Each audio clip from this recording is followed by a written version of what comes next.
Bismillahirrahmanirrahim. Assalamualaikum warahmatullahi wabarakatuh.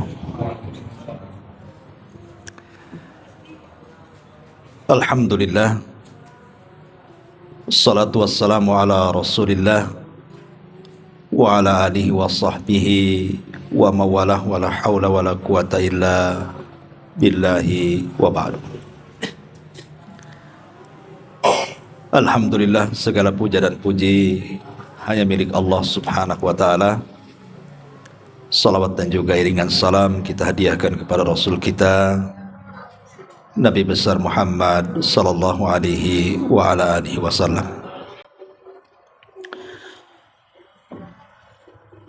Sebagaimana yang sudah direncanakan, malam ini kajian kita fokus kepada masalah Ramadan.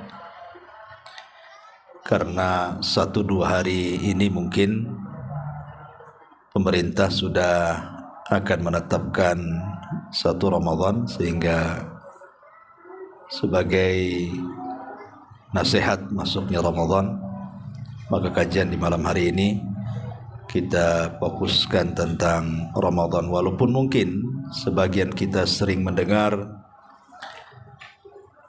dari saya sendiri atau dari ustadz-ustadz yang lainnya, tetapi fadzakir inna fa'ati dzikra. Setiap peringatan itu pasti ada manfaatnya, karena mengulang-ulang sesuatu yang sudah dipahami itu juga bisa kembali menyegarkan ingatan kita untuk lebih mantap lagi pengetahuan kita dan lebih bisa diingatkan kembali.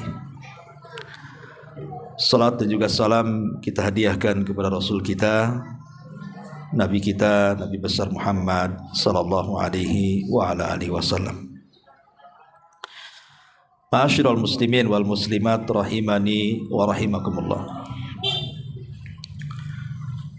Kita tahu bahwa Ramadan adalah syahru al-intisar. Ramadan itu hakikatnya bulan kemenangan. Kemenangan bagi kita sebagai kaum muslimin akan musuh-musuh yang selama ini berusaha untuk mencelakakan kita. Kita tahu bahwa musuh manusia itu terbagi menjadi 3 musuh,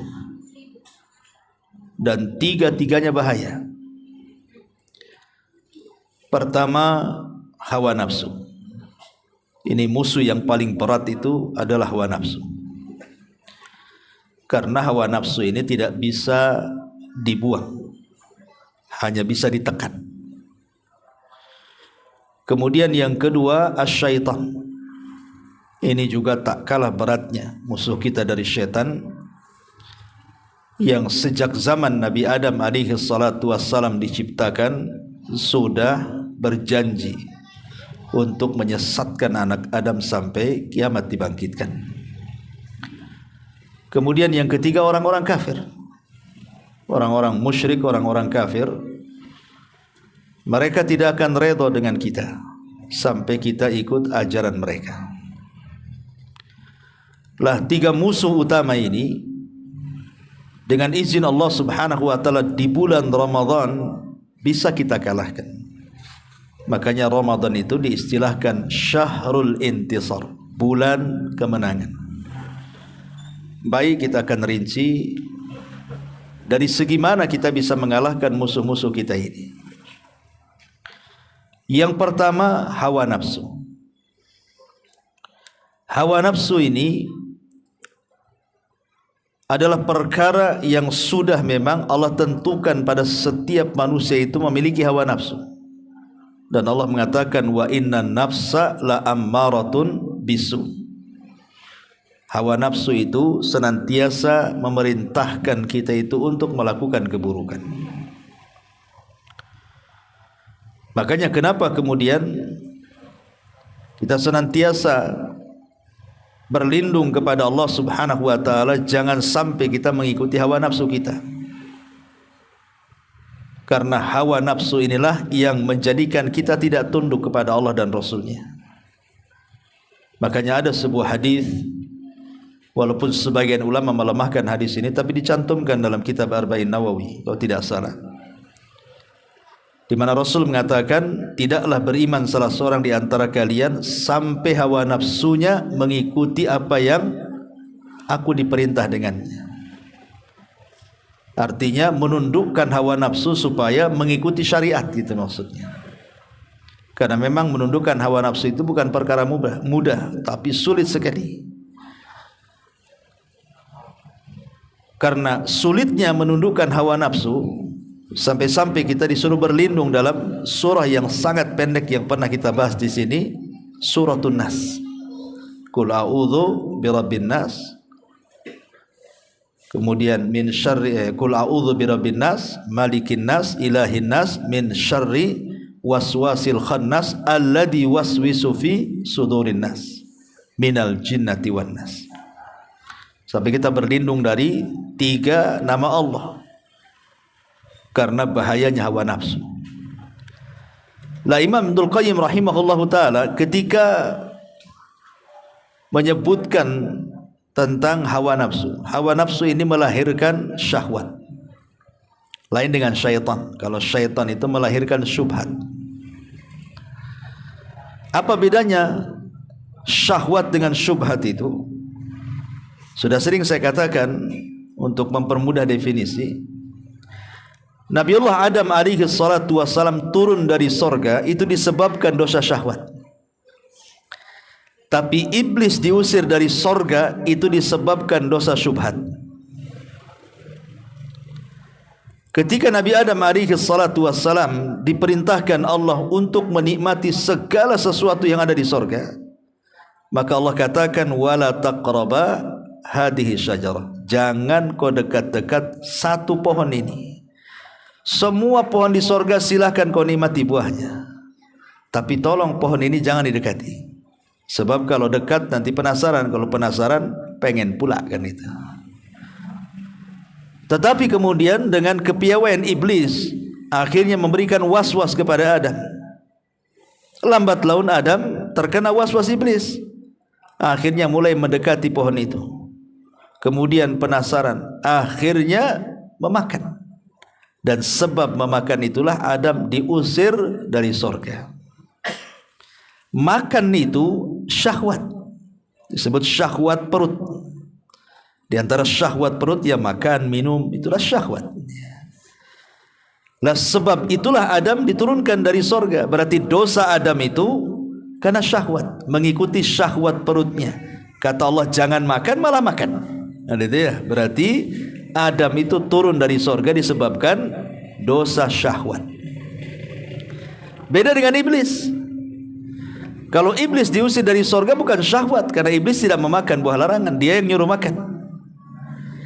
Dosa iblis itu karena ketika disuruh oleh Allah untuk sujud tak mau sujud. Ngeles pula dia mengatakan kepada Allah, ana khairun minhu khalaqtani min nar wa khalaqtahu min tin. Ya Rabb, saya kan lebih baik daripada Adam. Masih lebih baik sujud kepada yang tidak baik. Saya diciptakan dari api, dan api lebih dekat dengan cahaya. Artinya aku dekat dengan malaikat, tapi tanah jauh dengan cahaya. Berarti aku lebih baik dibandingkan Adam secara ciptaan, karena kau ciptakan aku dari api, dan api dekat dengan cahaya. Artinya kami dekat dengan malaikat, beda dengan Adam. Itu syubhat kepala iblis, mengatakan api lebih baik dibandingkan tanah. Nina syubhat kan gitu. Syubhat itu kerancauan dalam otak gitu ya. Padahal belum tentu api itu lebih baik dibandingkan tanah. Justru sebaliknya, tanah itu lebih baik dibandingkan api kan. Kita lihat bumi ini tanah. Di atas bumi ini terbangun masjid-masjid, rumah-rumah, kehidupan manusia, tumbuh-tumbuhan bisa tumbuh di atas tanah. Lah api ini apa kerjanya kalau nggak bakar-bakar? Bakar sampah kan itu ya. Api cuma bakar aja, nggak ada lagi. Bangun rumah di atas api terbakar ya. Manusia jalan di atas api terbakar, nggak ada lagi. Fungsi api itu cuma bakar-bakar aja. Tapi iblis karena syubhat di kepalanya, dia rancau dia, dikiranya api lebih baik padahal tanah lebih baik. Itu disebut syubhat namanya. Karena dia ada syubhat di kepalanya, tidak mau sujud. Akhirnya sebab tidak mau sujud itulah Allah mengatakan fakhruj minha fa innaka rajim. Keluar kau dari surga, kau terkutuk. Gitu ya. Berarti dari sini kita bisa bedakan mana syahwat, mana syubhat. Dosa Adam syahwat, dosa iblis syubhat. Dosa Adam syahwat karena timbul dari hawa nafsu. Dosa iblis syubhat karena dari otaknya si iblis ini. Makanya bahaya dosa syubhat dan syahwat ini. Kenapa? Kalau syubhat merusak agama, kalau syahwat merusak akhlak. Ya. Sekali lagi, kalau syubhat itu merusak agama dan keyakinan kita, kalau syahwat itu merusak akhlak. Makanya lihat orang-orang yang melakukan penyimpangan dalam Islam itu, dari kalangan ahli bidah dan yang lainnya, itu karena ada syubhat di kepalanya, merasa ini adalah baik, padahal tidak ada contohnya kan. Itu disebut syubhat.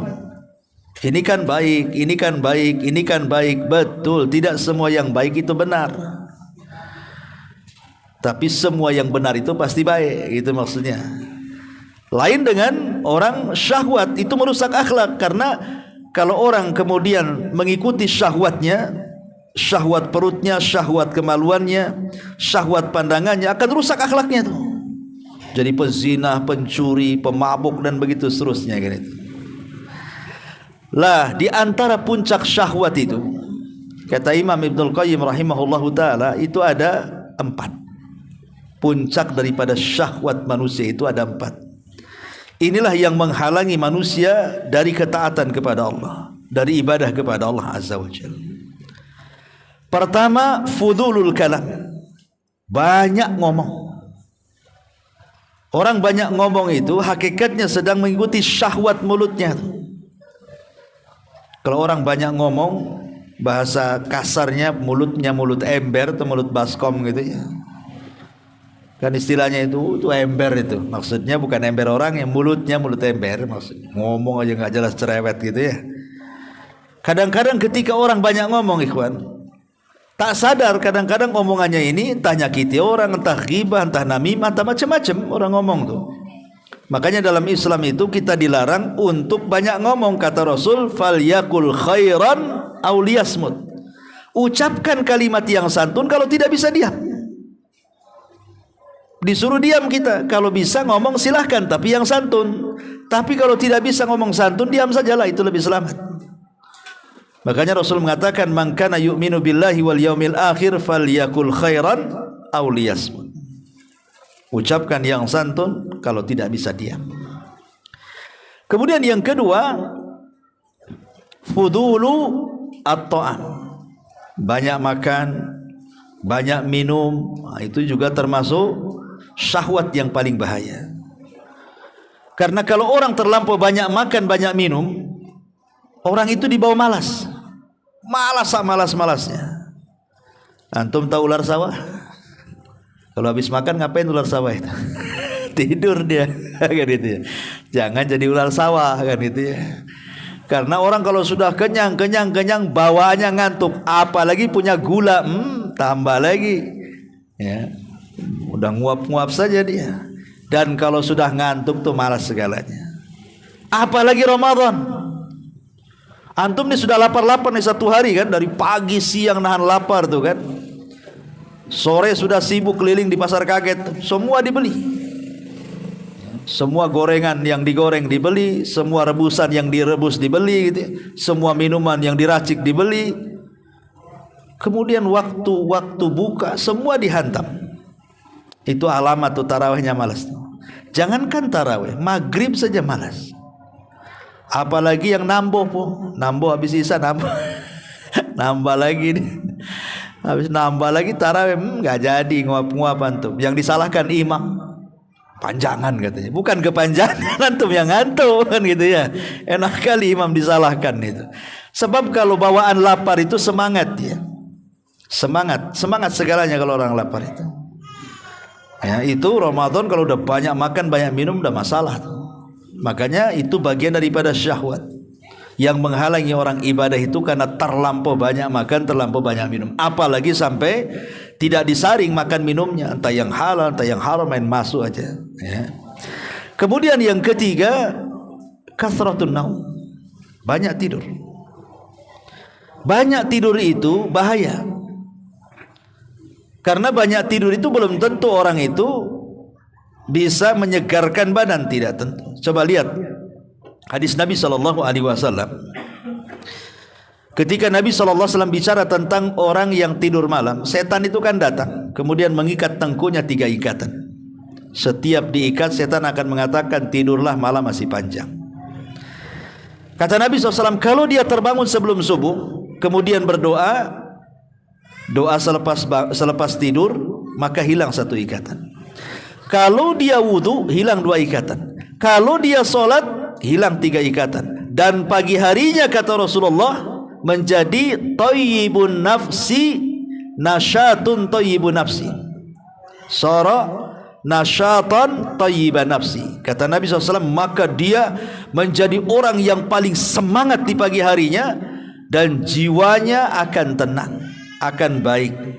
Tidak ada masalah yang menjadikan dia rungsek pikirannya. Padahal kurang tidur tuh.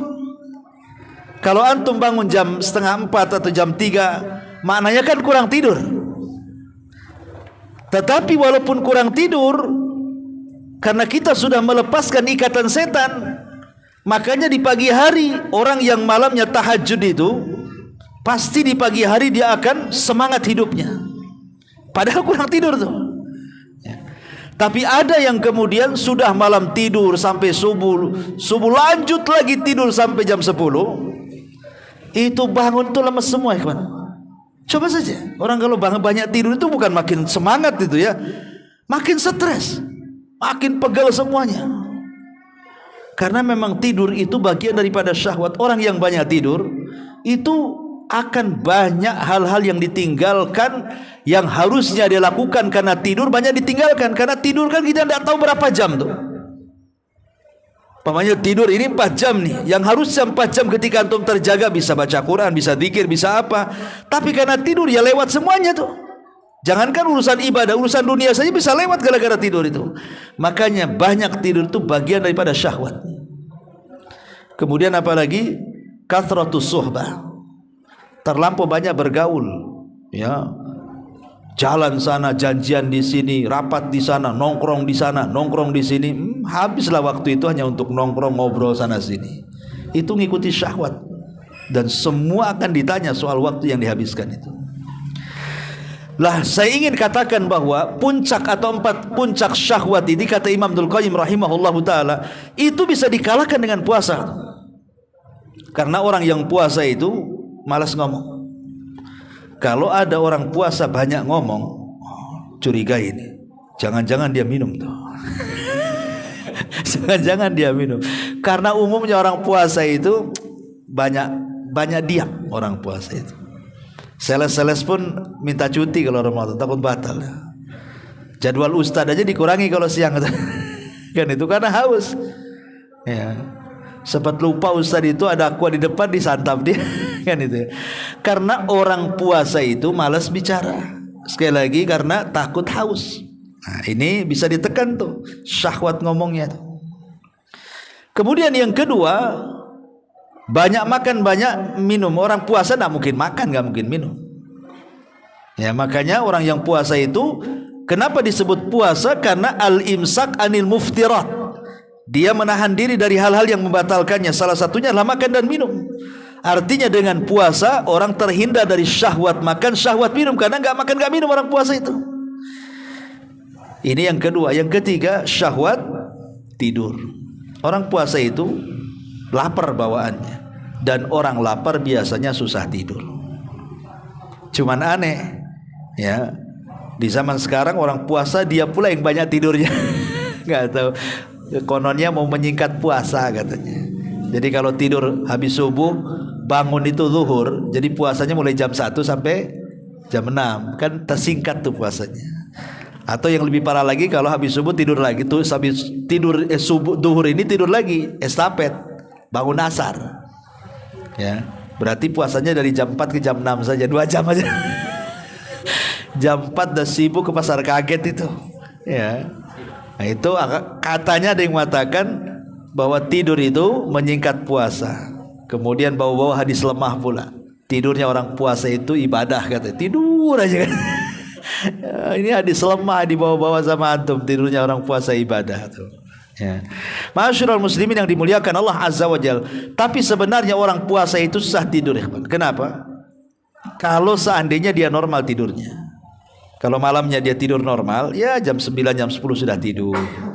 Kemudian jam setengah 4 bangun sahur. Itu siang itu tidak mungkin bisa tidur, orang lapar itu. Nggak akan tidur. Makanya ada istilah bahasa di masyarakat itu, saya ini kalau malam nggak makan Ustaz, tidak bisa tidur saya. Kenapa? Lapar.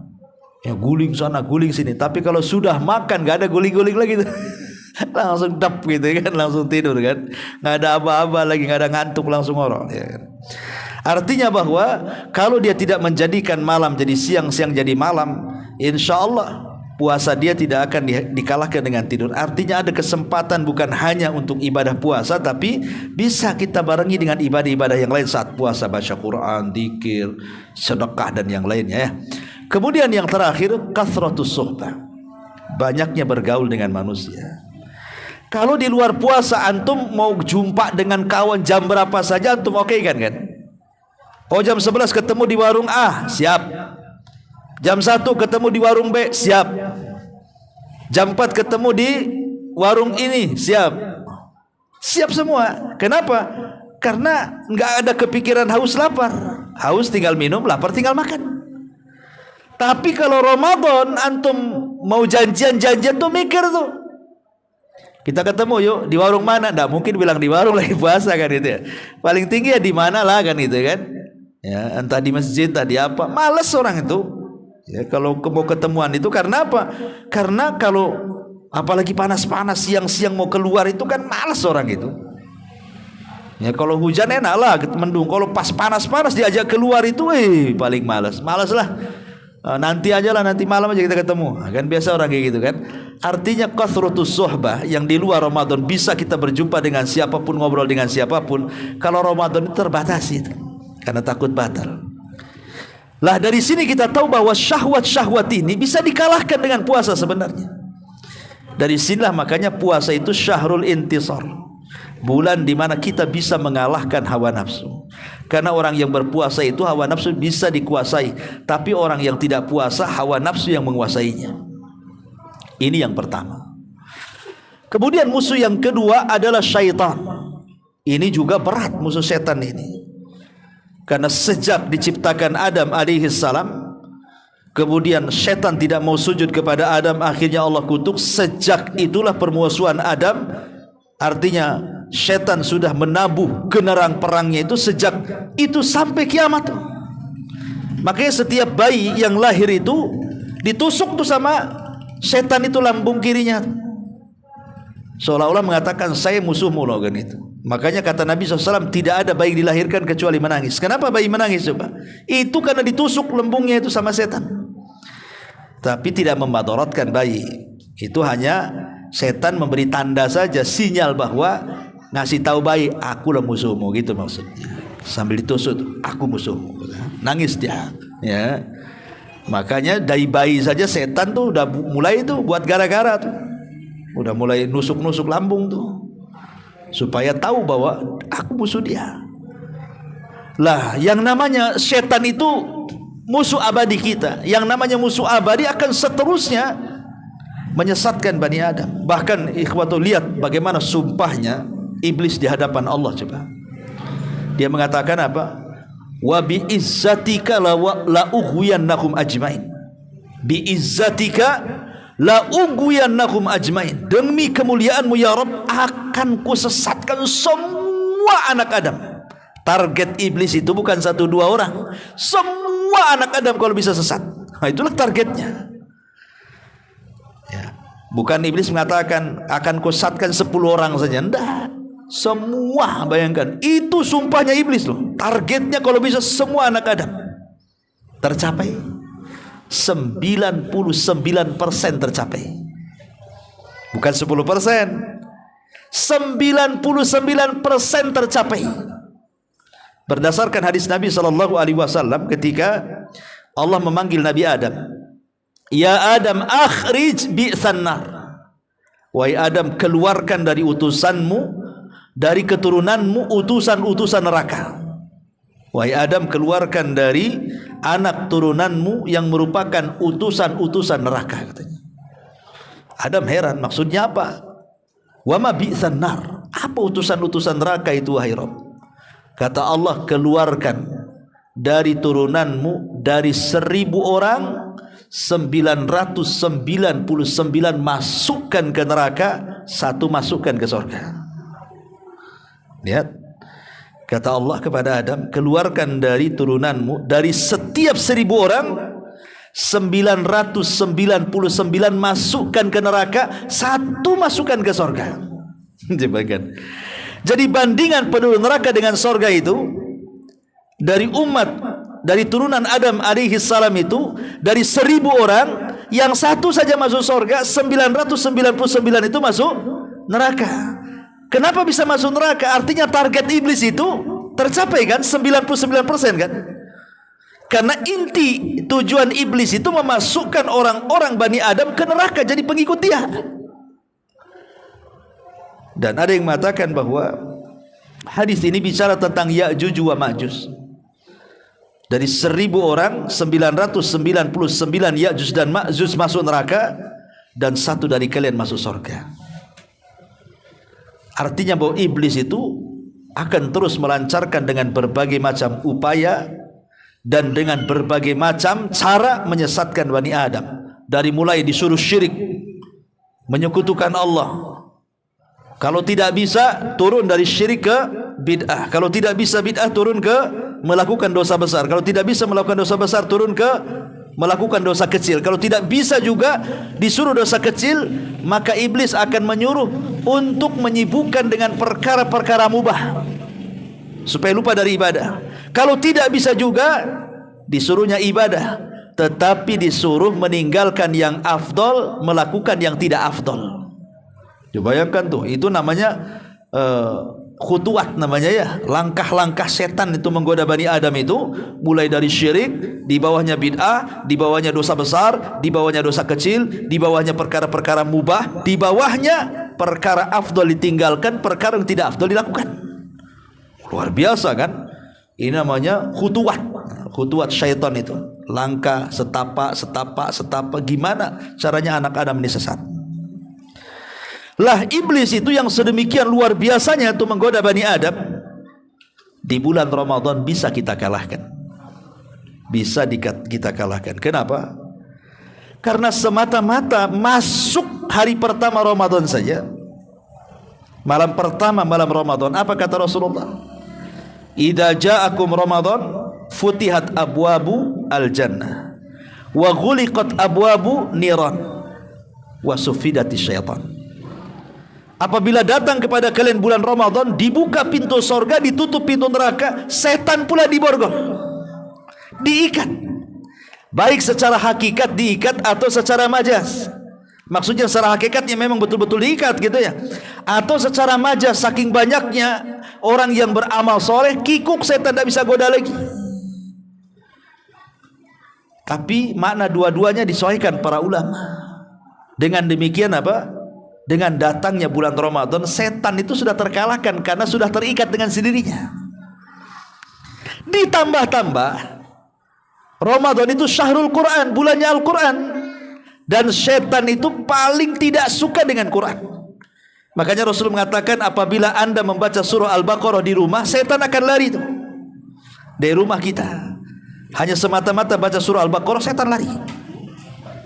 Ditambah-tambah orang yang membaca surah Al-Baqarah itu dia berpuasa, karena puasa itu menekan darah. Ya, tapi orang yang tidak berpuasa, tekanan darah tingginya dia akan lancar. Tapi kalau orang berpuasa, darah akan tertekan tuh. Karena darah itu ada hubung kait dengan makan dan minum. Kalau orang makan kan terpompa jantungnya sehingga lancar gitu ya, tekanan darahnya tinggi. Tapi kalau puasa ini melemah tekanannya. Dan setan itu masuk dari jalan darah manusia. Ketika dia puasa tertekan tuh setan di situ. Ya. Jadi setan itu bisa dikalahkan dengan cara baca Quran di bulan Ramadan, dengan cara apa? Dengan cara berpuasa. Dan setan juga tidak suka dengan orang yang zikir. Ya. Orang berzikir itu tidak akan diganggu setan.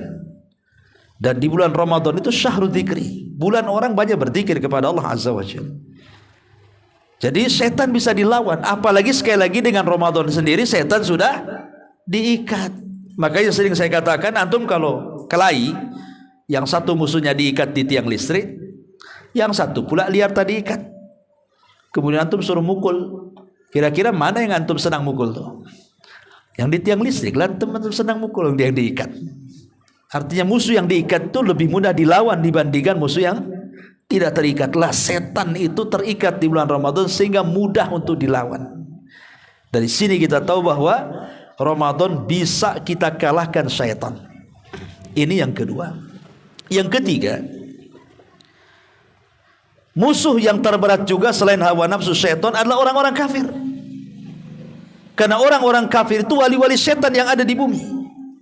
Mereka adalah corong-corongnya setan yang ada di bumi. Makanya Allah mengatakan, lan tardha anka wa lan tardha ankal yahudu wa lan nasara hatta tattabi'a millatahum. Tidak akan redha selamanya orang Yahudi dan Nasrani sampai kalian ikut agama mereka.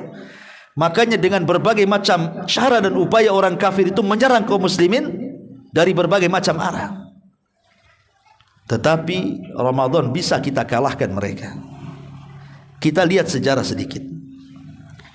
Di dalam surah An-Nasr, harusnya malam ini memang membahas surah An-Nasr, ya kan, kemarin surah Al-Masad. Setelah Al-Masad kan An-Nasr, ya nggak apa-apa. Ya, malam ini sekalian baca tafsir An-Nasr. Allah mengatakan, idza jaa nasrullahi wal fath.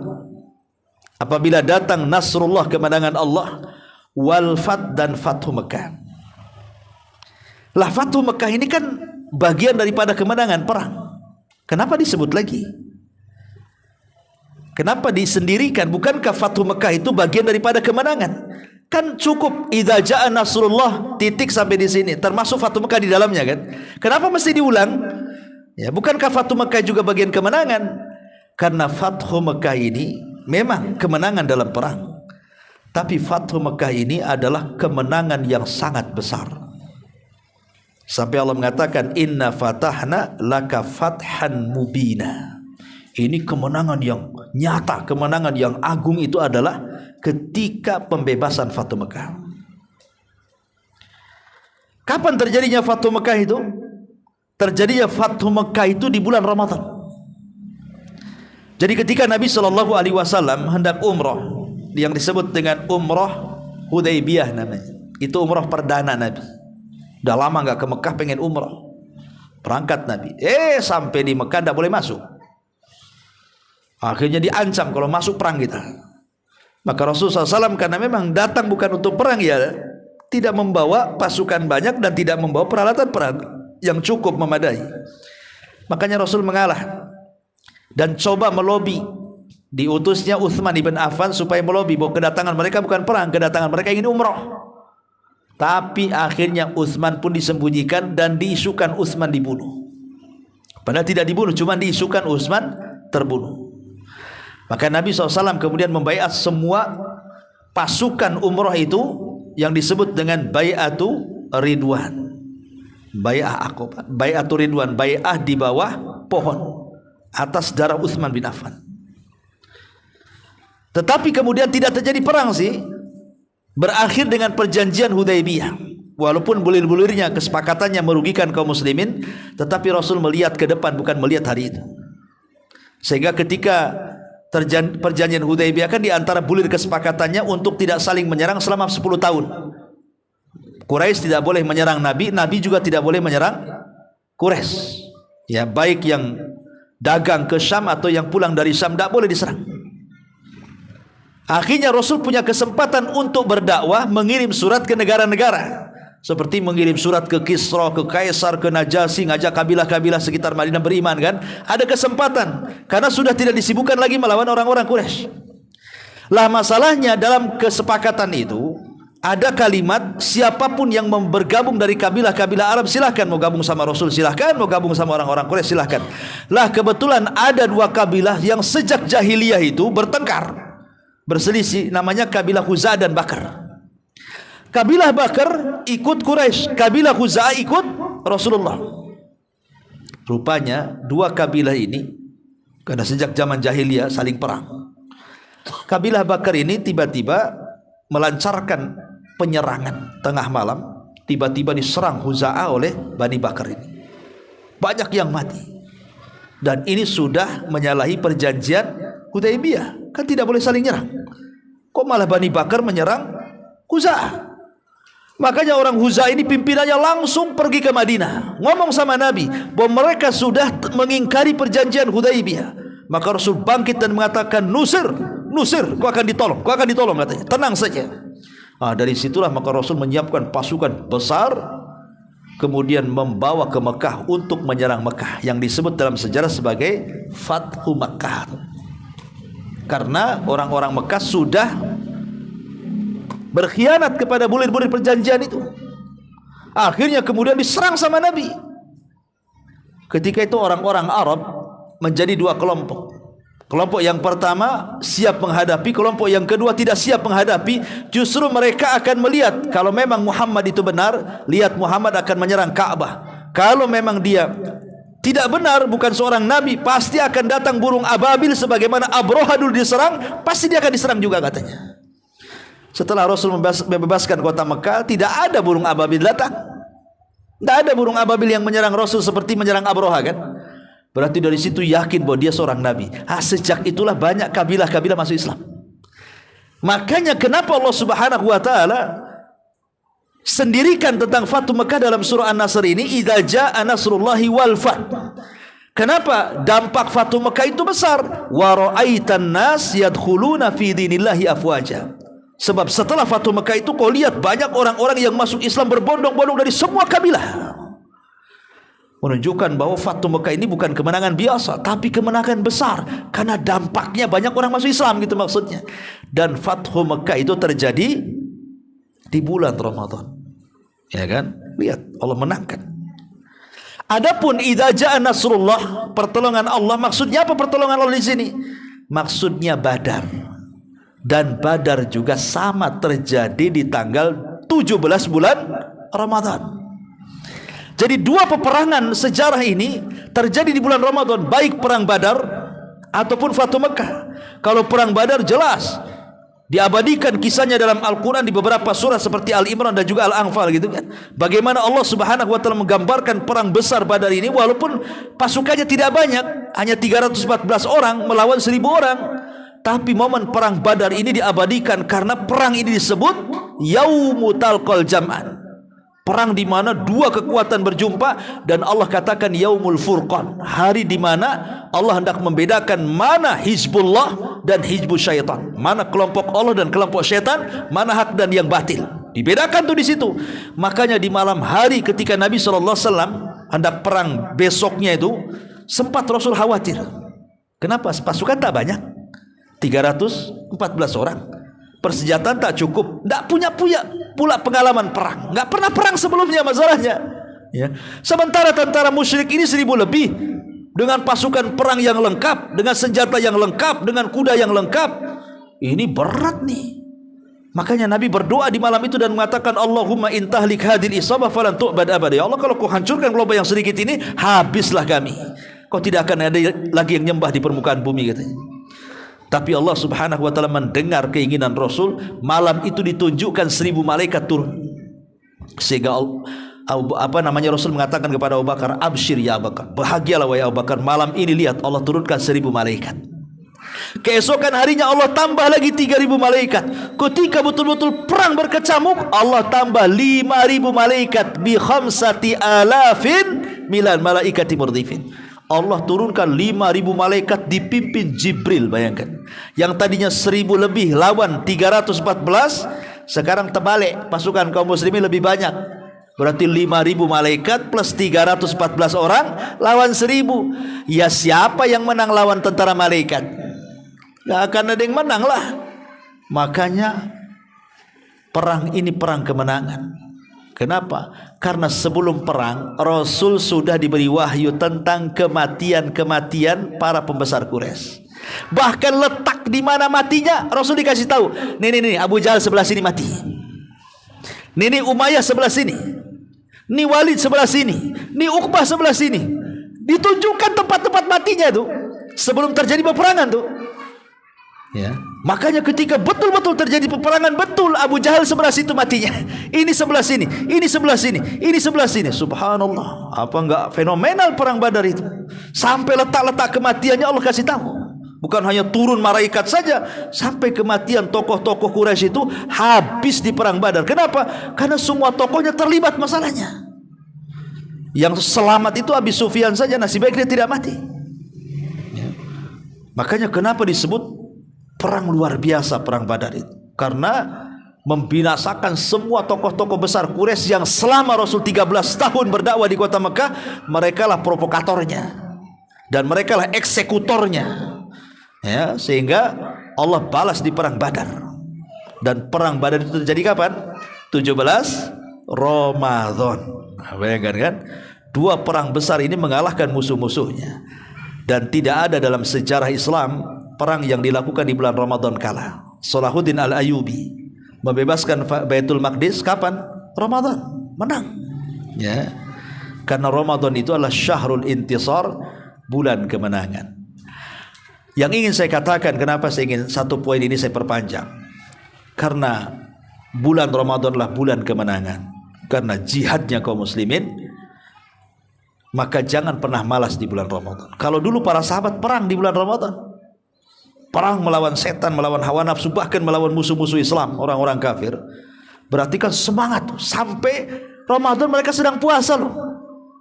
Perang Badar itu para sahabat puasa, tapi mereka dimenangkan gitu ya. Saat puasa dimenangkan, saat puasa berjihad. Harusnya kita juga saat puasa kita tidak perang kan, cuman kita melawan hawa nafsu dan setan saja. Makanya beristihadlah di bulan Ramadan. Saat puasa itu perbanyak ibadah yang lainnya. Ini enggak, saat puasa loyo. Jihadnya enggak ada. Padahal setan sudah diikat loh ya. Pintu surga sudah dibuka, pintu neraka ditutup. Coba bayangkan, setan diborgol, pintu langit dibuka. Kok masih malas nih? Gimana ceritanya? Ya memang itu malas bawaan sebelum Ramadan itu.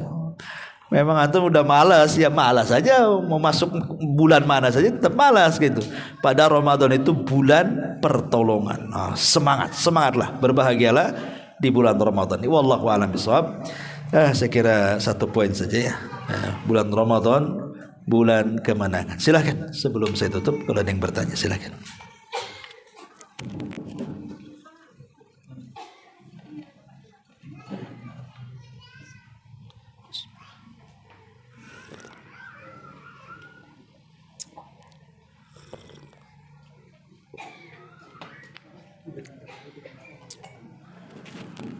Oke.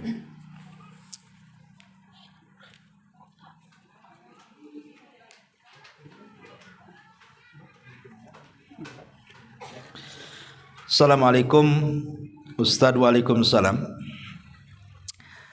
Kalau lagi keadaan hamil, gak sanggup untuk puasa, gimana ya Ustadz untuk membayar puasanya? Apa tetap membayar fidyahnya saja, apa membayar puasanya juga syukran? Iya, sering saya ulang-ulang, kondisi orang hamil dan menyusui ini ada 3 kondisi. Kondisi yang pertama, kondisi sehat. Jadi ada orang hamil itu sehat, kalau dia puasa nggak ada masalah, janinnya juga nggak masalah, atau dianya puasa nggak masalah, bayi yang disusuinya tidak ada masalah. Maka yang seperti ini tidak boleh dibatalkan, nggak ada masalah. Apa yang dibatalkan? Wajib puasa. Ya. Kondisi yang kedua, kalau seandainya dia lemah, orang yang hamil atau yang menyusui itu lemah, dia khawatir kalau puasa, Dan kekhawatiran orang yang puasa ini bukan hanya khawatir kepada dirinya, tapi kepada janinnya juga, atau kepada bayi yang disusuinya. Maka dua kondisi ini, baik khawatir kepada dirinya, tidak khawatir kepada janinnya kemudian dia batal, atau khawatir kepada dirinya dan juga kepada janinnya dia batal, maka dua kondisi ini cukup cukup qadha, tidak fidyah. Qadha, tidak ada fidyah. Ya. Kemudian kondisi yang ketiga ini jadi khilaf ulama.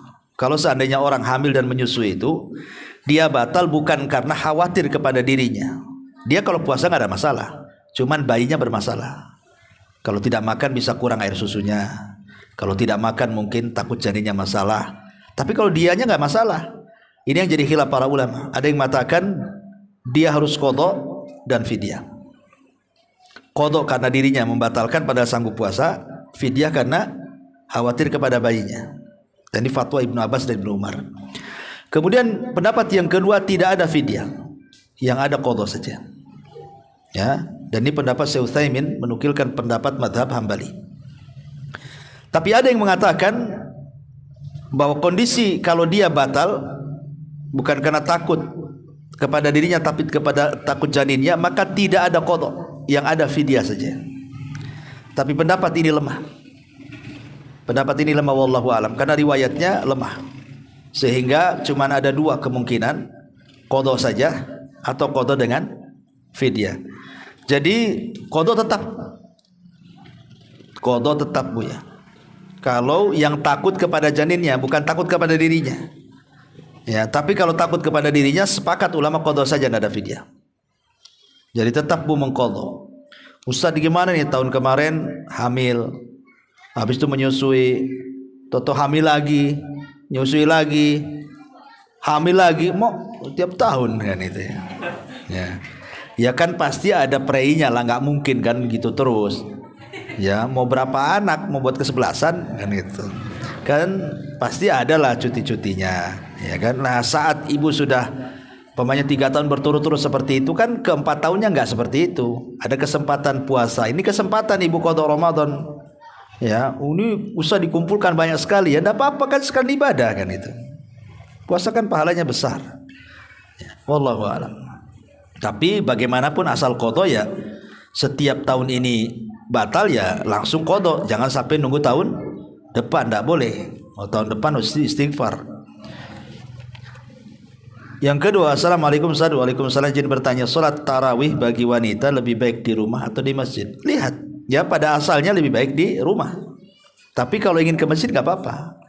Mungkin karena ingin lebih khusyuk di tarawih, kayaknya kalau di rumah ini banyak gangguan.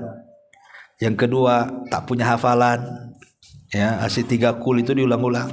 Ya. Maka nggak apa-apa. Apalagi masjidnya nggak jauh dari rumahnya. Ya, rame-rame dengan tetangga, imamnya bagus, kemudian juga ada kultumnya, bisa cari ilmu di situ, memangnya kan? Ya nggak apa-apa, ke masjid. Karena tidak ada larangan wanita itu ke masjid. La tamna'u ima Allah masajid Allah, kata Rasul. Jangan kau larang wanita-wanita kalian apabila hendak sholat di masjid. Nggak masalah. Ya tengok kondisi. Kadang-kadang di masjid lebih baik gitu ya. Tapi hukum asal wanita sholat di rumah lebih baik. Tapi terkadang ada yang mendorong di masjid terkadang lebih baik. Contoh mamanya tadi ketika tarawih kan rame-rame lebih khusyuk, imamnya juga bagus. Kalau di rumah banyak gangguan itu dan begitu seterusnya. Apalagi tidak punya hafalan. Ya sebaiknya kalau bisa ke masjid saja supaya lebih khusyuk. Tapi kalau di rumah nggak apa-apa, karena itu asal sholat wanita di rumah. Afwan Ustaz mau bertanya, apa hukum seorang istri tanpa izin suami berbohong tentang kebaikan, contohnya seperti bersedekah? Apakah itu termasuk dosa Ustaz?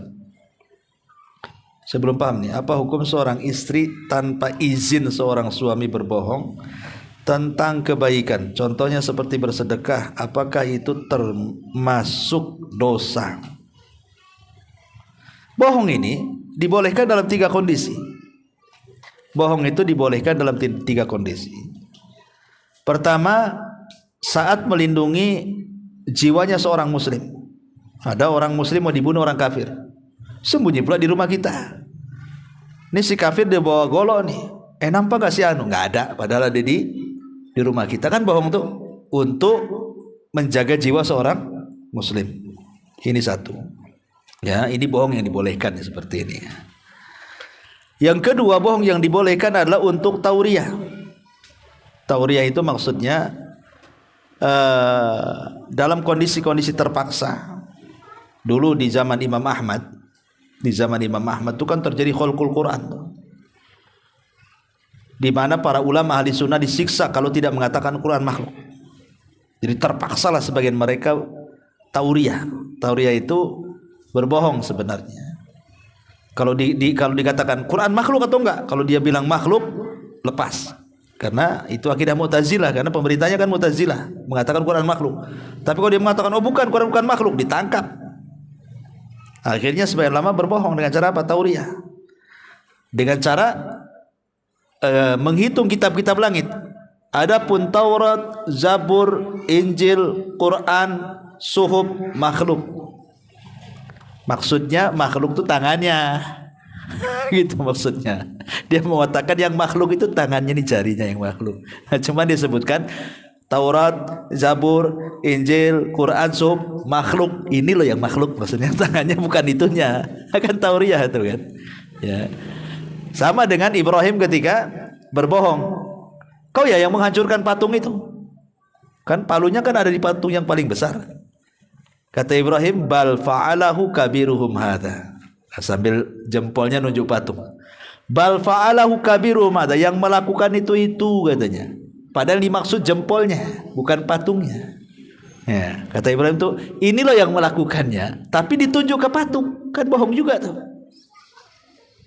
Ya. Kenapa Ibrahim mengatakan yang melakukan jempolnya tapi ditunjuk ke patung? Karena orang kalau megang sesuatu kalau nggak ada jempol nggak kuat.